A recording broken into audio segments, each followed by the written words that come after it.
The live TV, सच सबसे आगे। नमस्कार, मैं हूं रंजीत झा और आप देख रहे हैं the live TV. Narendra Modi के तीसरी बार प्रधानमंत्री बनते ही अमेरिका ने भारत को लेकर एक ऐसी रिपोर्ट जारी कर दी है जिसके बाद नरेंद्र मोदी सरकार की नींद उड़ गई है। भारत में धार्मिक स्वतंत्रता पर लग रही पाबंदी और धर्म के आधार पर हो रहे भेदभाव को लेकर अमेरिका के विदेश मंत्री ने सार्वजनिक तौर पर उस रिपोर्ट की चर्चा भी कर दी और उन्होंने गंभीर आरोप भारत पर लगा भी दिए हैं। हालांकि जब विदेशों में भारत के किसी भी आंतरिक मुद्दे पर चर्चा होती है तो हम सब हमेशा उस बात की निंदा करते हैं कि हमारे आंतरिक मामले में कोई ना बोले, लेकिन जब मामला अंतर्राष्ट्रीय स्तर पर उठ जाता है तो फिर कई दफे भारत को भी अंतर्राष्ट्रीय मंच पर जवाब देना पड़ता है। ऐसे में भारत पर लगे इस आरोपों का नरेंद्र मोदी जवाब क्या देंगे? क्या कहा है अमेरिकी विदेश मंत्री ने और कितना गंभीर है ये मुद्दा? पहले जरा थोड़ा सा उनके बयान को आप सुन लीजिए। In India, we see a concerning increase in anti-conversion laws, hate speech, demolitions of homes and places of worship for members of minority faith communities. At the same time, people around the world are also working hard to protect religious freedom. We see that in the religious leaders advocating across the globe on behalf of the Baha'is who are being suppressed and persecuted in Iran and across the Middle East. In activists like Rushan Abbas, who's raising awareness about. तो देखा आपने, इन्होंने जो बातें कही हैं, क्या भारत में ऐसी घटनाएं हो नहीं रही हैं? उन्होंने बुलडोजर एक्शन को लेकर बात की है, धार्मिक स्वतंत्रता पर पाबंदी, धर्म विरोधी कानून बनाए जाने को लेकर चर्चा की है और इन्होंने कहा है कि हमारी पूरी कोशिश है कि दुनिया भर में जो रिलीजियस फ्रीडम है हम उसे प्रोटेक्ट करें। लेकिन यहाँ पर हमारे यहाँ क्या हो रहा है? आज ही हम एक रिपोर्ट बना रहे थे कि पता चला असम में वन्य जीव अभयारण्य में 2 मुस्लिम युवकों की वन रक्षकों ने, फॉरेस्ट गार्ड ने गोली मारकर हत्या कर दी। क्या गुनाह था उनका? वैसे हमारे देश में ऐसी घटनाएं खूब आपको मिल जाएंगी, लेकिन इस पर सवाल भारत में तो उठता ही है, लेकिन जब मामला अंतर्राष्ट्रीय हो गया है तो यह मोदी सरकार के लिए एक चुनौती है कि इनसे आप कैसे निपटेंगे। नरेंद्र मोदी अमेरिका गए थे तो वहां भी उनसे एक ऐसा सवाल पूछा गया था, वॉल स्ट्रीट जर्नल की एक पत्रकार ने पूछ दिया था, तो इन्होंने लोकतंत्र की परिभाषा बताकर वहां से कन्नी काट ली थी। और फिर इस बार जब ऐसी रिपोर्ट सामने आई है, खुद विदेश मंत्री ने ऐसी टिप्पणी कर दी है, तो बेचैनी तो बढ़ेगी। क्या कहा गया है रिपोर्ट में? और सबसे बड़ी बात यह है कि मिस्टर सिन्हा जैसे लोग जो मोदी सरकार की तरफदारी करने में दिन रात अपना समय व्यतीत करते हैं, उन्होंने इस पर पाकिस्तान से तुलना करके यहाँ भारत की कमियों को ढकने की कोशिश कर दी है। ये अमेरिका वहाँ क्यों नहीं बोलता, हमारे भारत पर क्यों बोलता है? हाँ, हमारे भारत पर विदेशी ताकत कोई कुछ भी बोले हम उसे बर्दाश्त नहीं करते, लेकिन जो भारत का अंदरूनी सच है उसे स्वीकारना और उसमें सुधार लाना भी यह हमारी ही जिम्मेदारी है। हमें दुनिया गलती का एहसास कराए उससे पहले हमें समझना होगा कि हमने हिंदू मुसलमान अपने देश में कितना कर लिया है।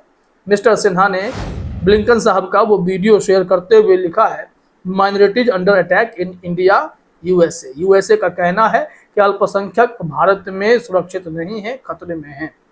इनका कहना है कि in last few weeks many minorities Christians are killed over blasphemy charges in Pakistan. Their houses are burnt, girls are abducted and raped, but no word on that. इन्होंने पाकिस्तान में हुई घटना पर, माइनॉरिटी क्रिश्चियन को लेकर घटी घटना पर कुछ नहीं कहा, लेकिन भारत पर बोल रहे हैं। यूएस पर कभी भरोसा नहीं किया जा सकता, मिस्टर सिन्हा ने अपने ट्वीट में लिखा है। ऐसा क्या क्या कहा है ब्लिंकन साहब ने, अमेरिका ने, जो भारत के लिए यह चुभने वाली बात है। हिंदुस्तान की एक रिपोर्ट है, हम आपको दिखाते हैं। यहाँ हिंदुस्तान ने भी अपने हेडलाइन में लिखा, अल्पसंख्यकों के घर गिराए, हेट स्पीच बढ़ी, बुलडोजर एक्शन पर अमेरिका की चुभने वाली बात। मोदी जी जब तीसरी बार प्रधानमंत्री बने हैं तो यहाँ पर वो इतिहास रचने की बात कर रहे हैं। बड़ी बड़ी बातें सदन में हो रही हैं, स्पीकर महोदय की तारीफें की जा रही हैं, लेकिन इस बीच जब अमेरिका ने ऐसे खबर पेश कर दी है, ऐसे रिपोर्ट दे दी है, जिसके बाद थोड़ी चिंता बढ़ जाती है क्या मोदी सरकार इसे आसानी से पचा पाएगी या अपने ऊपर लग रहे आरोपों का जवाब भी देगी। यहाँ हिंदुस्तान ने लिखा है कि अमेरिका की ओर से एक बार फिर चुभने वाली बात कही गई है। अमेरिका के अंतर्राष्ट्रीय धार्मिक स्वतंत्रता आयोग ने भारत में अल्पसंख्यकों के उत्पीड़न का आरोप लगाया है। उसने अपनी रिपोर्ट में कहा है कि अल्पसंख्यकों की स्थिति चिंताजनक है। देश में धर्मांतरण विरोधी कानून बन रहे हैं, हेट स्पीच के मामले बढ़े हैं। इसके अलावा अल्पसंख्यकों के मकानों और उनके धर्म स्थलों को ध्वस्त किया जा रहा है। इस तरह रिपोर्ट में बुलडोजर एक्शन पर भी निशाना साधा गया है। अमेरिकी विदेश मंत्रालय के मातहत आने वाले इस आयोग की ओर से हर साल दुनिया भर के करीब 200 देशों पर रिपोर्ट तैयार की जाती है। इस रिपोर्ट में अल्पसंख्यकों की स्थिति का अध्ययन किया जाता है। अब जरा यहाँ पर गौर करने वाली बात यह है कि अमेरिका ने आरोप तो गंभीर लगाए हैं, क्या इसे भारत नजरअंदाज कर सकता है और भारत क्या इससे इनकार कर सकता है? बुलडोजर एक्शन उत्तर प्रदेश की पहचान है और धीरे धीरे जहाँ जहाँ भाजपा शासित राज्य हैं वहाँ हर जगह बुलडोजर की पहुँच और असहाय गरीब या फिर किसी पर केस चलने के दौरान मुसलमान को ही टारगेट कर उनके घर गिराए जाते हैं। अधिकांशतः ऐसे रिपोर्ट खूब देखने को मिलते हैं जहां पर मुसलमानों को ही टारगेट किया जाता है। उन पर छोटा सा भी केस है तो नगर निगम का नक्शा निकलता है, उनके मकान को अवैध बताया जाता है और जमींदोज कर दिया जाता है। धर्मांतरण को लेकर के लव जिहाद कानून बनाए गए हैं, धर्मांतरण पर कानून है हमारे देश में। तो इससे अमेरिका को लगता है कि इन लोगों ने कानून बनाकर धार्मिक स्वतंत्रता पर पाबंदी लगाने की कोशिश की है, जबकि पूरी दुनिया जो है, जो रिलीजियस फ्रीडम है, उसको प्रोटेक्ट करने के लिए प्रतिबद्ध है। भारत ऐसा नहीं कर रहा है। उन्होंने इस बात की चिंता जताई। क्या कहा है विदेश मंत्री एंटनी ब्लिंकन ने, आइए वो हम भी आपको दिखाते हैं। यहाँ कहा जा रहा है, अमेरिकी आयोग की यह रिपोर्ट पीएम नरेंद्र मोदी के तीसरी बार सत्ता संभालने के ठीक बाद आई है। हाल ही में अमेरिका के राष्ट्रीय सुरक्षा सलाहकार जेक सुलिवन भारत आए थे। उन्होंने इस यात्रा में कई नेताओं से मुलाकात की थी और फिर पीएम नरेंद्र मोदी से भी मिले थे।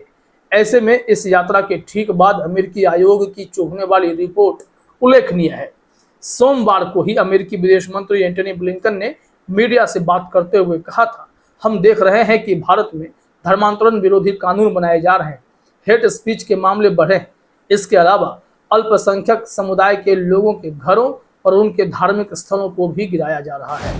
उन्होंने गंभीर चिंता जाहिर की है। भारत में बुलडोजर से मकान गिराए जा रहे हैं, धर्मांतरण कानून बनाए जा रहे हैं, हेट स्पीच को बढ़ावा मिला है और खुले तौर पर लोग ऐलान कर दे रहे हैं कि मुसलमानों का आर्थिक बहिष्कार कर देंगे। कोई नमाज पढ़ता है, घर में भी सामूहिक नमाज का आरोप लगाया जाता है और FIR कर दिया जाता है। कोचिंग संस्थान में कोई नमाज अदा कर ले तो फिर वो केस बन जाता है। यहाँ समस्या यह है कि मुसलमानों से चिढ़ में किस हद तक यह समाज बढ़ेगा और भारत सरकार ने बहुत ही चालाकी से अपनी पार्टी में, भारतीय जनता पार्टी में मुसलमानों के प्रतिनिधित्व को समाप्त कर दिया, जिसको लेकर चिंता आज भी बनी हुई है। और अंतर्राष्ट्रीय स्तर पर जब भी इसकी चर्चा होती है तो नरेंद्र मोदी सवालों के घेरे में आ जाते हैं। यहाँ भारत सरकार ने अपनी प्रतिक्रिया भी दी है, लेकिन उससे पहले जरा ये समझ लीजिए कि जो अमेरिकी राजनयिक रशद हुसैन है, उन्होंने क्या चिंता जताई है। कहा जा रहा है, अंतर्राष्ट्रीय धार्मिक स्वतंत्रता के मामलों को देखने वाले अमेरिकी राजनयिक रशद हुसैन ने भी इसे लेकर चिंता जताई। उन्होंने कहा, भारत में ईसाई समुदाय के धार्मिक स्थलों पर स्थानीय उपद्रवी पुलिस के सहयोग से हमले करते हैं। वे यह आरोप लगाते हुए अटैक करते हैं कि धर्मांतरण कराया जा रहा है। ऐसे मामलों में उपद्रवियों की बजाय पीड़ितों को ही गिरफ्तार किया जाता है और उनके खिलाफ केस दर्ज होते हैं। इससे पहले मई में भी अमेरिकी आयोग ने ऐसी एक रिपोर्ट दी थी जिसकी भारत सरकार ने आलोचना की थी और उसे खारिज कर दिया था। और उस वक्त भी भारत सरकार ने कहा था कि यह भेदभाव वाली रिपोर्ट है, हम इसे नहीं मानते। लेकिन इस बार अभी खुले तौर पर कोई प्रतिक्रिया आई नहीं है। उस पिछले मामले पर प्रतिक्रिया आई थी। अब इंतजार करना होगा कि भारत का स्टैंड इस मामले में क्या होता है।